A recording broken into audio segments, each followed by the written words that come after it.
RSS വിവാദത്തിൽ നിലപാട് വ്യക്തമാക്കി BJP നേതൃത്വവും രംഗത്തെത്തിയിരുന്നു. അടിയന്തരാവസ്ഥ കാലത്തെ രാഷ്ട്രീയ സമവാക്യങ്ങൾ വേറെയെന്നും ഇന്ന് CPM-മായി സന്ധിയില്ലെന്നുമാണ് വിശദീകരണം.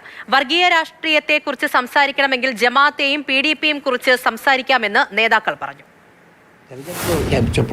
യോജിച്ചു പോകണം എന്നുള്ള നിർദ്ദേശം അവരുടെ ഭാഗത്തു നിന്ന് തന്നെ ഉണ്ടായി. അടിയന്തരാവസ്ഥയ്ക്കെതിരെ ഫൈറ്റ് ചെയ്ത പാർട്ടികൾ യോജിച്ച് മത്സരിക്കുകയാണെങ്കിൽ അവരുടെ കാൻഡിഡേറ്റ് ആരായാലും അത് മാർക്സിസ്റ്റാണോ പ്രശ്നമല്ല, സംഘടനാ കോൺഗ്രസ് ആയാലും ഏതായാലും അവർ സപ്പോർട്ട് ചെയ്യാം, അവർക്ക് വോട്ട് ചെയ്യണം എന്നുള്ളതായിരുന്നു അന്നത്തെ സംഘത്തിൻ്റെ നിലപാട്. മനുഷ്യത്വത്തിന് വില കൽപ്പിക്കാത്ത, മനുഷ്യനെ പൂർണ്ണനായ മനുഷ്യനെ അംഗീകരിക്കാത്ത ഒരു പ്രത്യയശാസ്ത്രം. ഞങ്ങൾ 200-ലധികം സഹപ്രവർത്തകരെയാണ് അവർ കൊന്നൊടുക്കിയത്.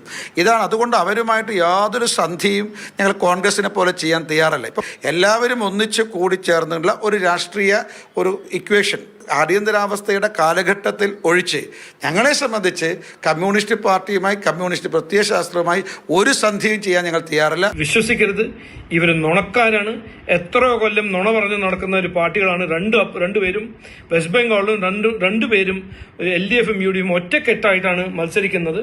അപ്പോൾ അവർ തമ്മിൽ ഒരു വ്യത്യാസവുമില്ല. ഇവിടെ ജമാഅത്ത് ഉണ്ടെങ്കിൽ അവിടെ മറ്റൊരു PDP, ഇവിടെ അഴിമതി ഉണ്ടെങ്കിൽ അവിടേക്കും ഉണ്ട് അഴിമതി, ഇവിടെ വികസന വിരുദ്ധ രാഷ്ട്രമാണെങ്കിൽ അവിടെ വികസന വിരുദ്ധ